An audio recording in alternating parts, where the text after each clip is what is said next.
are you? I hope you are fine.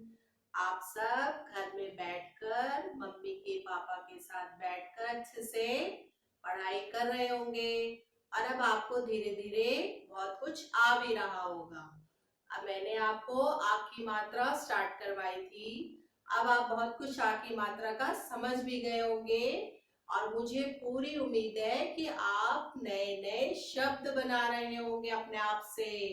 तो मैंने आपको 2 अक्षर के शब्दों में मात्रा लगाना सिखाया और मैंने आपको 3 अक्षर के शब्द भी सिखाए, कैसे मात्रा लगा के नए नए शब्द आप जो बोलते हैं उनको कैसे आपकी मात्रा में लिख सकते हैं। अब आपकी बारी आती है 4 अक्षर के शब्द। तो 4 अक्षर के शब्द में भी आप नई मात्रा लगाकर नए शब्द बना सकते हैं। तो मैंने आपके सामने कुछ नए शब्द लिखे हैं बोर्ड पर, आप ध्यान से देखो और मैं इन शब्दों को अब आपको सिर्फ बोलना बताऊंगी कि इसको हम किस तरीके से सही ढंग से बोले, जिससे कि आपको समझ में आ जाए कि किस अक्षर पर आपकी मात्रा लगानी है। तो जब भी आप वो शब्द बोलेंगे तो आपको अपने आप अपने दिमाग में ये आ जाएगा कि मैम ने ऐसे बताया था तो मुझे आपकी मात्रा लगानी कहाँ पर है। तो देखो आपके सामने शब्द कुछ लिखे हुए हैं, इनकी आप प्रैक्टिस करो और इन्हीं शब्दों के अलावा और भी नए नए शब्द आप बनाने की कोशिश कर सकते हैं। तो देखिए पहला अक्षर तो आप शब्द तो आप देख ही रहे हैं क्या है। आप अपने आप भी अब तो पढ़ने स्टार्ट हो गए होंगे। जैसे मैंने क्या लिखा है, पहला शब्द टमाटर, टमाटर। और टमाटर आपको पता भी है, टमाटर आप देखते भी हैं, सब्जी आपके घर में डेली टमाटर मम्मी लाती होंगी। तो टमाटर आप अच्छे से इसको पढ़ भी पा रहे हैं मिला मिलाकर। तो ध्यान ये रखना है कि ट मा टर, इसको इस तरीके से बोलना है, टमाटर। ठीक है। अब नया शब्द दूसरा क्या है आपका, अदालत, अदालत। अब आप देखो इसमें आपके सामने ये जो 4 अक्षर का शब्द लिखा हुआ है, इसमें आपको देख रहे हो कि 3 शब्द अक्षरों पर मात्रा लगी हुई है।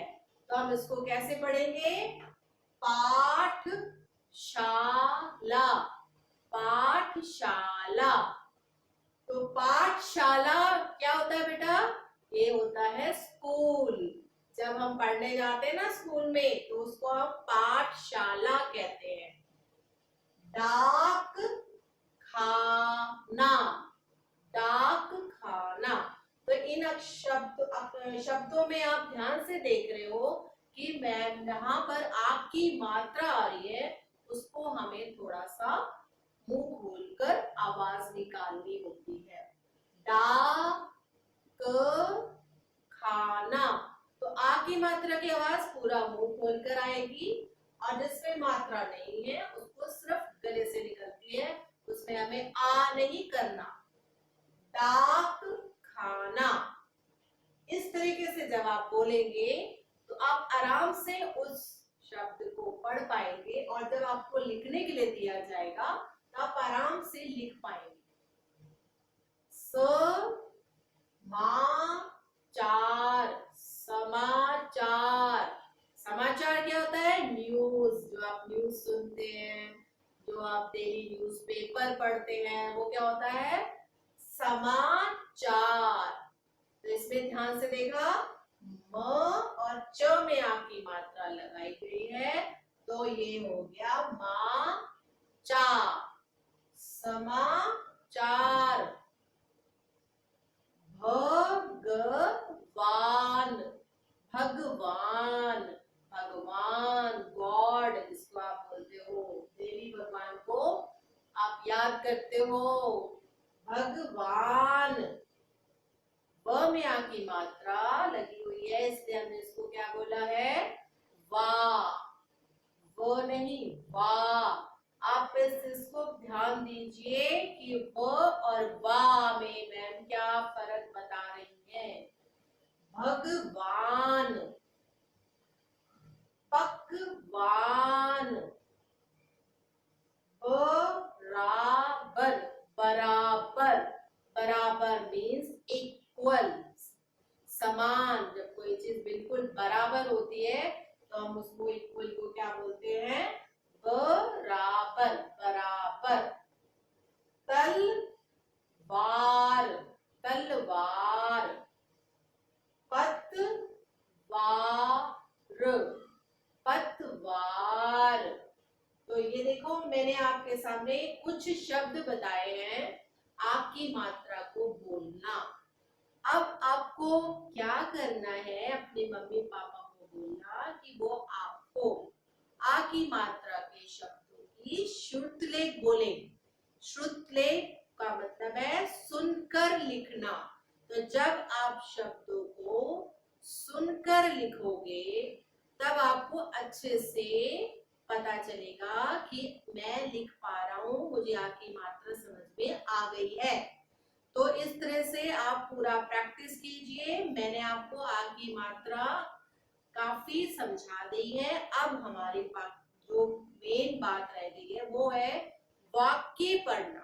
आ की मात्रा के वाक्य बनाओ, आ की मात्रा के वाक्यों को बनाकर पढ़ना। इसके आप छोटे छोटे वाक्य बना के पढ़ सकते हैं। तो जैसे कि मैं आपको उसको नेक्स्ट क्लास में बताऊंगी कि आ की मात्रा के वाक्य आपको कैसे पढ़ने हैं। अभी आप अच्छे से बिल्कुल प्रैक्टिस कर लीजिए। आ की मात्रा आपको समझ आ जानी चाहिए। तो ये मेरा ये आपसे, अब आप लोग क्या करेंगे? घर में बैठ के मम्मी को बोलो आपको आ की मात्रा की श्रुतलेख बोले और पता लगे कि वो समझ में आ गया है। जब तक आपको पूरा समझ में नहीं आता, डेली आपको श्रुतलेख ही लिखनी है।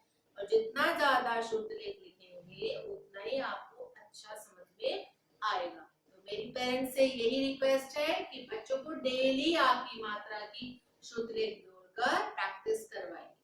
तो यही आपको करना है।